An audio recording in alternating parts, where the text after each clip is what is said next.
ng bayan, maasahan anumang panahon. Magandang araw po sa ating lahat. Narito na ang pinakahuling update sa magiging lagay ng ating panahon sa araw na ito at sa magiging lagay ng panahon sa mga susunod na araw. Papalayo na o nakalayo na sa ating bansa ang dating bagyong Opong at ngayon ay nasa labas na ito ng ating area of responsibility. Huli itong namataan sa layong 665 kilometers kanluran ng Central Luzon. Taglay pa rin nito ang lakas ng hangin na maabot sa 130 kilometers per hour malapit sa gitna at pagbugsong maabot sa 160 kilometers per hour. Kumikilos pa rin ito ng pakanluran hilagang kanluran sa bilis na 30 kilometers per hour. At sa mga susunod na araw, itutumbukin naman nito ang central portion ng Vietnam.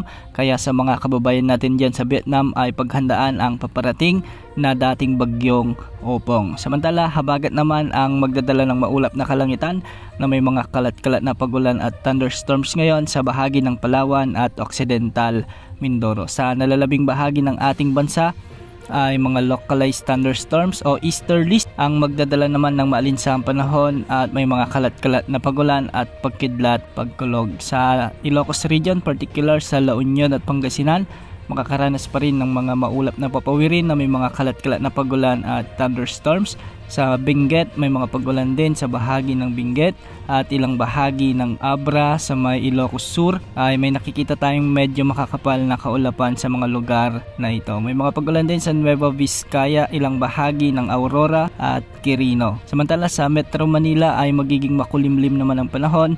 Dulot naman ito ng easterly. Sa ilang bahagi pa ng Bicol Region sa may Camarines Norte at Camarines Sur ay may mga pag-ulan din dulot ng mga localized thunderstorm. Sa Visayas naman asahan din ang maulap na kalangitan na may mga kalat-kalat na pag-ulan din sa may Negros Occidental at Negros Oriental at may mga pag-ulan din sa northern portion ng Cebu.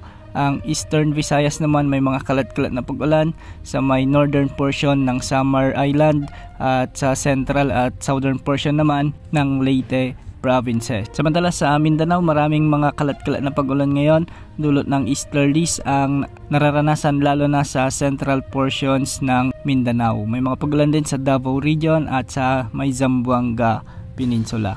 Para naman sa ating long range outlook ay may minomonitor tayong cloud cluster sa silangan ng ating bansa at sa mga susunod na araw ay posibleng may mabuong LPA o potential na bagyo na posibleng pumasok sa ating PAR. Kung pagbabasehan natin ang wind outlook mula sa GFS model, isang potential na bagyo ang nagbabantang pumasok sa ating area of responsibility next week. At kung titignan natin, ay medyo may kalakasan din ang bagyong ito. Sa ngayon ay makikita natin na dadaan ito sa may Bicol Region o di kaya naman ay sa may Central Luzon at tatawirin ang mga kalupaan ng Central Luzon, Mimaropa o Calabarzon. Dahil malayo at matagal pa, posible pa ang maraming pagbabago sa outlook na ito. Yan muna ang lagay ng ating panahon. Ito po ang weather update ng bayan, maasahan anumang panahon.